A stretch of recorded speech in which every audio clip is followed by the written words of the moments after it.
Hello there, fellow gamers. I'm Kevin J, and welcome back to some more Pokemon White version. In the last part, we made our way into Chargestone Cave. It took way too much time, and in this episode, we are going to take on some Team Plasma Grunts and hopefully get out of here. So let's go. Let's get used to hearing the Plasma theme, guys. You came here because somebody manipulated you. If you went against me, I will tell you the secret. Well, I mean, you would believe anyone who just appeared in front of you. It's weird ninja shadow triad people.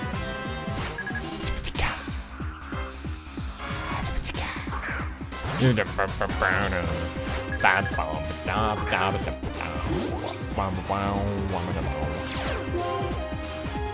definitely knows some sort of dark move. It's what to be expected from a good old Sandile thing. Don't want to use Liz because Liz is already really over leveled. So we're gonna use good old Snake here. Snake's gonna come in and break this thing. Hopefully get those Moxie boosts going. Okay, you can embargo me if you want. So yeah, this episode's gonna be all battling and stuff because hooray for Team Plasma, and it's real easy. Moxie boost! You're gonna throw out your Scraggy? It's not a good idea. I know you have fighting moves and I have fighting moves, but I got +1 and I'm 2 levels higher, so we're jammed.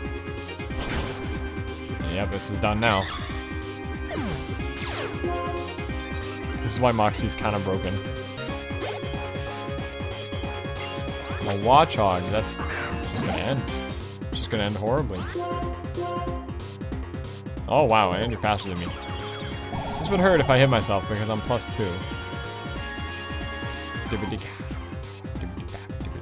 Oh no, it's over. Which am? Wham! That was really easy. That was really easy. Moxie boost, we're at +3. Sadly, we won't keep it going in the next battle, but hey, experience. I do want to train Joltik, so we'll probably trade the XP share over. You know, let's do that right now. We're gonna give the XP share to Joltik now. Hang on. Let's actually go to the Pokemon thing.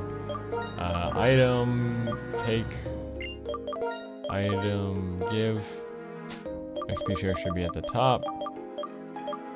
Yep. He's gonna be like, whoa, he's holding a lucky egg. That's okay, that's fine.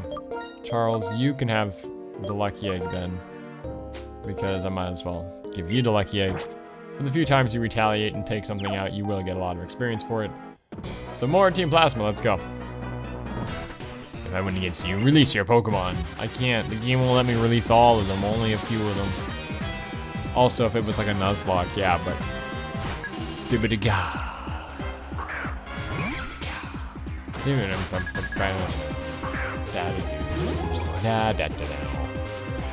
is Gary, he's Scraggy. Scraggy can hurt my Scraggy, but I'm gonna switch out to Nickel here. I think Nickel would be a good fit of a switch because he's not weak to anything, and you know, we haven't used him in a while. We can use Razor Shell, although we did use him against that Archon, but that's not the point. You went for Brick Break? You called my switch? Ow. Oh, I have a fighting move, I forgot about that. I had a fighting move with Revenge.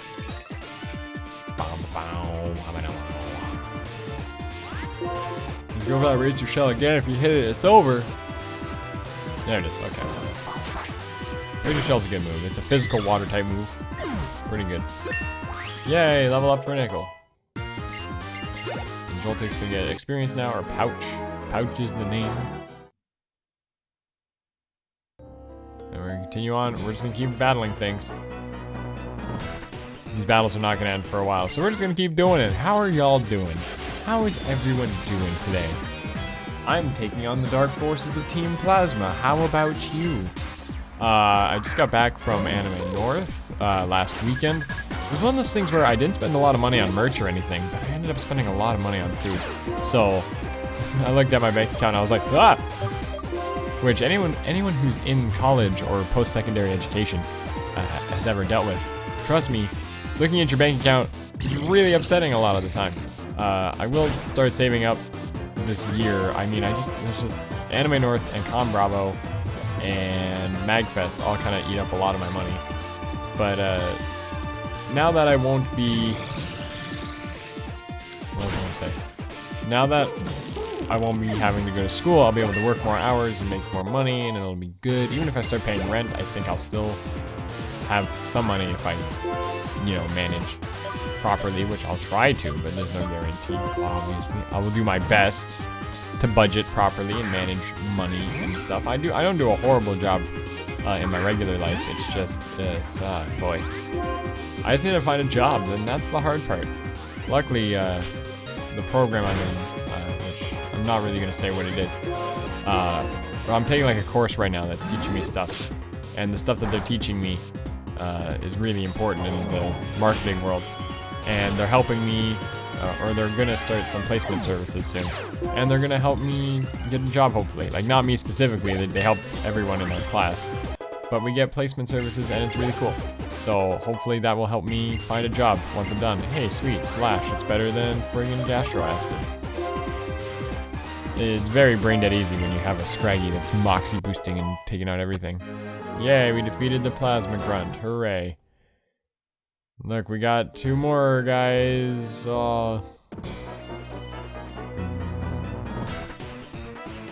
You are the trainer that my Lord N is worried about. Yep. I also give you a guy voice even though you're a woman, but that's okay. Wow.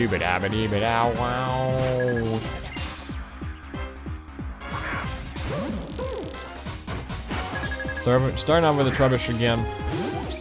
But yeah, so I mean, and then my friend who lives out of the province, she's coming to town, and she offered to go to Canada's Wonderland, which is essentially a big theme park up here in Ontario.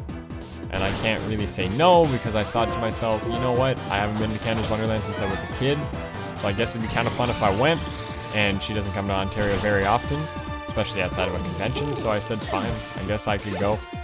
Luckily I'll get a paycheck by then, but jeez. And then I won't pay any more money for anything too big until Tom Bravo in July. And that's me talking about my funds and my life and money, and it's just but if anyone who's ever dealt with money issues or has been in a situation, it's not a fun situation to be in, just because it's kind of like, I know I'm lucky that I still live at home, but it's like I need to save up money, and I need to be ready to move out. It's just so much going on. I just gotta work a lot of hours, which hopefully I can get. And I have no issues working a lot of hours and keeping up with YouTube. That's fine. That's what I've been doing. It's just, it's really tough. It's really tough. Okay, I think, there's definitely more Plasma people. Oh boy. As a proud member of Team Plasma, I'll gladly battle with you. Okay. Hope we like the Plasma battlefield. We're gonna hear it a lot. Gonna hear it a lot. Gonna hear it a lot. Never ends. But yeah, I mean, it's whatever. I saw that coming too. I saw the hypnosis coming, and I was like, please don't use hypnosis. But yeah, I mean, it's just tough. And again, if you've ever dealt with this, trust me, I know your pain. Us YouTubers, not as financially successful as you think, even for a lot of them. I mean, I know the ones that make enough money to live, it's very tough. Like, you have to work really hard at it. Come on. Luckily I have no attack. He's gonna go for hypnosis again. No, he just goes for Super Fang. That does half my health exactly. Will always do exactly half my health. Can you stop hitting yourself, please? Hey, go for another Super Fang. Hey, go for another Super Fang. Yeah! It will never knock me out. Now maybe I can paralyze you. No, or confused. Why do I keep saying paralyze? Oh! Dodge hypnosis. The comeback is happening. The comeback. Go for Super Fang. Go for Super Fang. Oh! Wow, what a comeback. What a comeback. What a comeback. Take that. Get out of here. Stupid Watchhog. Sandile. Sandile's a bit harder to deal with, but I guess we can get some experience by switching to Nickel. You can use Razor Shell and just one-shot it. I like giving Nickel the experience where I can, because he is my starter and he's been with me for a very long time. I just kind of forget about him. Samurott is a cool Pokemon once it evolves into a Samurott around level 34-ish, I think. Anyway, hooray, experience. Pouch grew to level 27. Pouch is going through the levels really fast. Proud member of Team Plasma. 1080. It's cool. Okay, really quick. I'm gonna heal. Just a super potion will suffice, I think. It's not great, but you know, it's good enough. I have Moonlight, so I can get the rest of that health back. Continuing on down here, you're gonna knock that over there, you're gonna knock that up there, and we're out of here, but the repel wore off, so I'm gonna use another repel. Running low on repels, but we'll pick up some super repels in the next city, methinks. There we go, another Team Plasma battle, I hope. The hope of Team Plasma. Well, that has something to do with you. Okay, thanks. I've also finally started playing Fire Emblem Revelation. That's really good. I always want to call it Revelations, but it's actually just called Revelation. Or Fire Emblem Fates Revelation. Which I can tell from the moment I started playing it. I was like... So the other two games kind of didn't matter. It's kind of what the story is. It kind of doesn't matter. And it's really sad that they did that. I do like Fire Emblem Fates. It's just because I love Fire Emblem. Fire Emblem's my favorite series. It's just... it's just a real shame that some things, like, it's a real shame that they changed, like, certain things that made the game, like, almost a little stupidly hard. Like, there's no room to grind, which I'm okay with, because that's what the original games were like, or Fire Emblem 6 and 7 were like that. And 8 was kind of like that too for the first few bits of the game until you got the tower, and then you could grind if you wanted to. But even then, like, the game was still tough. The game wasn't easy. What was the other one? What's the other one? I mean, Path of Radiance didn't have anywhere to grind. That's normal. It was the RNG that was the problem. The RNG in Fates is done differently. It's done the way it was done in the Super Nintendo games. But the problem is that the way it was done in the Super Nintendo games was very... it wasn't cheap. In fact, if anything, it's closer to the number that it actually said, right? To explain it briefly, it's essentially like, let's say you have a chance of hitting at 75%, right? So rather than being like, okay, both need to hit, or whatever, right? They say like, okay, just one of them needs to land on. Or it's like, what are the odds that both of them will be heads? And if you do the math, it's actually more likely, like let's say, if it's a 50-50, right? Rather than flipping or rolling the RNG once, it rolls the RNG twice. And says if they both come up hit, then you get it. But if... Is it just both or is it just one? Yeah, it's just like, if just one of them comes up hit, you get the hit, right? So it actually favors certain numbers. Actually, no, wait, that doesn't matter. It needs both. It needs both to be hit, which is still more likely. In terms of all the outcomes you can get, it's more likely for them both to be hit than not. So anyway, because of that, the RNG favors numbers. Like if you're above 50%, it's more likely to hit than if it was at 50%. It's actually, it says like 55%, for example, but it's actually more like 57, right? Just because of the way the RNG calculates. I'm not even sure if that's technically right, but essentially that's how it works. And then for lower percentages, it's like the same thing. It says 30, but it needs just one of them. But like, for them both to hit is extra unlikely now. So, yeah. Uh-oh. Oh boy. Well, that was me trying to explain the RNG, and anyway, they went back against it. Now it's just like a straight roll now. And because of that, it seems like those 10% seem to come up a lot more. I do have a dream of my own, thank you. I have a dream, that's wonderful. I'll learn just what kind of dream you have. In battle!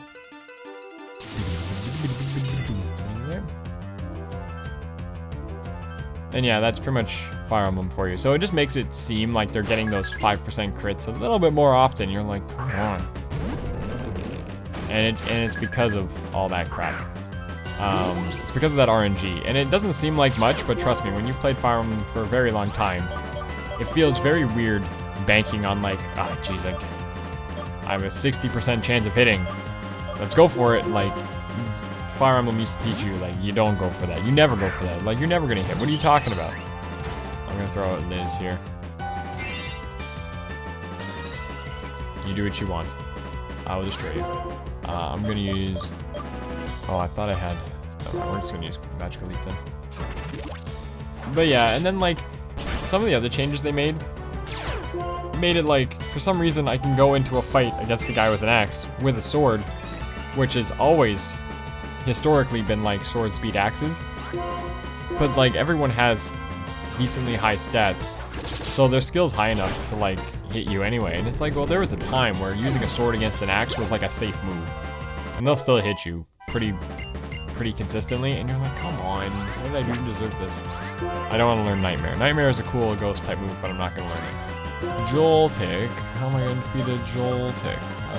We can go back to Cloud for that. And that's just my problem with Fates. It's good. It's definitely not my favorite Fire Emblem though. My personal favorite is 7 because it's the one I played, that was the first one I played, so I really enjoy it. And I mean, I like the story in it. I like the way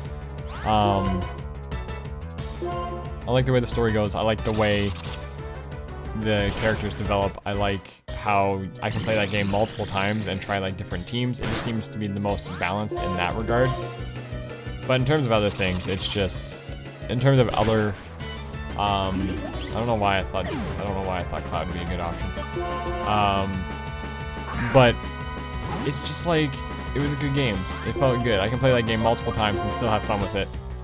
But yet I can play, when I play Fates, it's just like, man, this game's tough. Like, it's really rude to you. But Revelation seems to have more opportunities for grinding, and that's good, so. Pharaoh Seed's the last Pokemon, and Pharaoh Seed we can deal with a good old Snake, who we're just gonna break it a couple of times. And we'll do it. And then we're gonna be out of this place. Pharaoh Seed.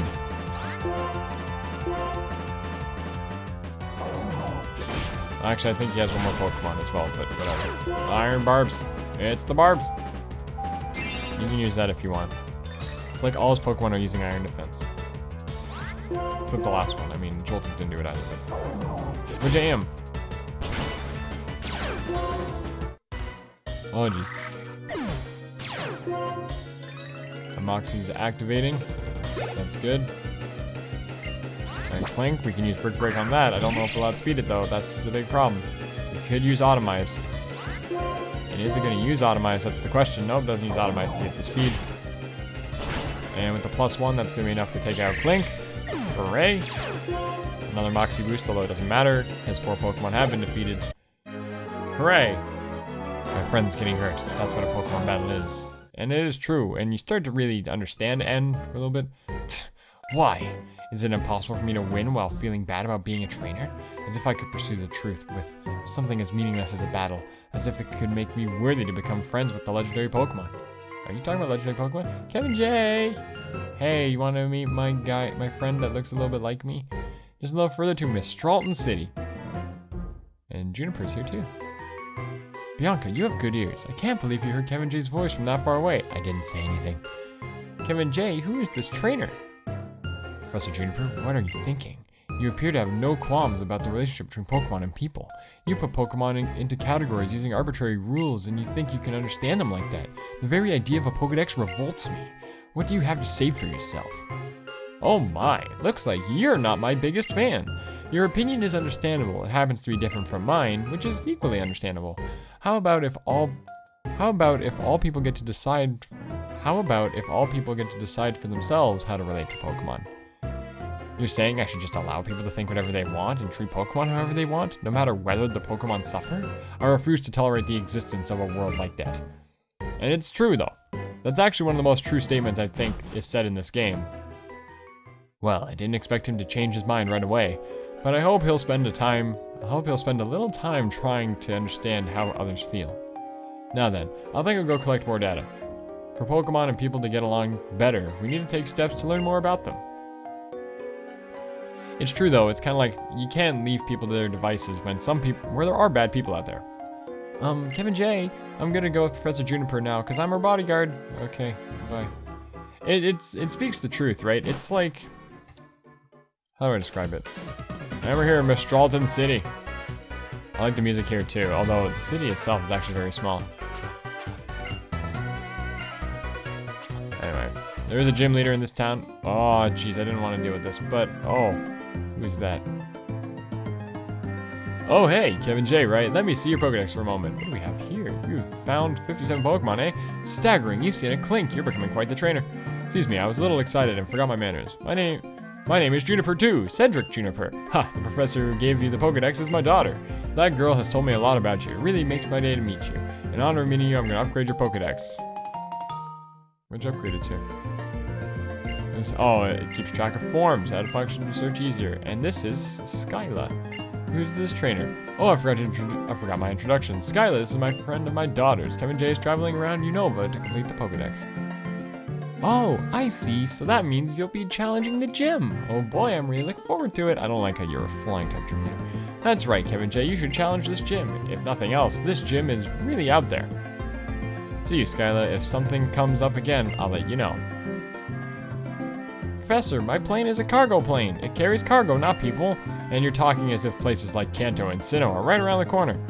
Ah, Skyla, if you keep frowning, your face might freeze like that, and that'd be a shame. People in Pokemon, we all have to help each other out. See you later. Sheesh.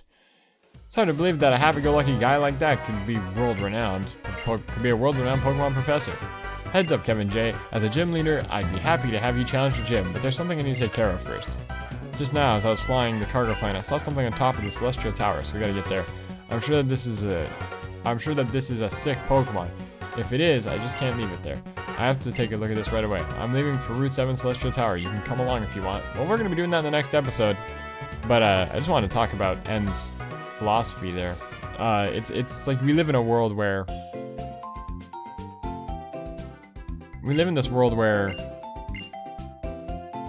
well, he shows us what hidden powers our Pokemon knows. Actually, I'm really curious what type of hidden power Liz has, because it's very important. Okay, water's not bad. Water's not bad. That's okay. Anyway. But it's true, because we live in this world where there's people who just want to help way too much, and like they come off really off-putting. For example, like the states that are like, oh, there's no gay people, trans people, whatever, things like that. And there's arguments for it. I'm not saying I'm for or against or anything. I'm more on the side of let people do whatever they want. I don't care. I will do my best to accommodate them as best I can into my life. But I mean, trans people and gay people and whatever new problem is going on in the world in terms of, new controversy going on in the world, right? And the way corporations and governments seem to treat them. It's one of those, like, there's so many people who want to change that way of thinking. You want to sit there and be like, oh, you shouldn't do that, that's weird, that's bad. And for situations like that, yeah, maybe you should try to change the world. And it's true. In N's case, he's saying, hey, we should not let trainers have Pokemon because there's bad people out there and they're gonna let Pokemon suffer. And it's true. There would be Pokemon out there that are suffering in the world, and he's not wrong. And then you look at people like Juniper who says just leave everyone alone. But if you leave everyone alone, right? You leave everyone alone, the bad people just get off doing whatever they want. So the whole game is talking about this whole gray area, which is funny because the game is called Black and White. And because it's called Black and White, which is funny, it talks about stuff that isn't black and white. And the idea of should we let all people in the world be good, or like should we let them be, or should everyone follow rules? It's almost like, yeah, it's whatever, it's cool. Anyway, I just felt like talking about that because let's get political, everybody. Everyone wants to watch political. Everyone like, comment, scribble. It's okay. Anyway, next time on Pokemon White version, we're gonna be heading down Route 7 to go help out Skyla with a Pokemon that's apparently on some place called the Celestial Tower and stuff. And we'll be doing that. But we're not gonna be doing that right now, so that's the next episode. Anyway, thank you all so much for watching, and I will see you guys all next time.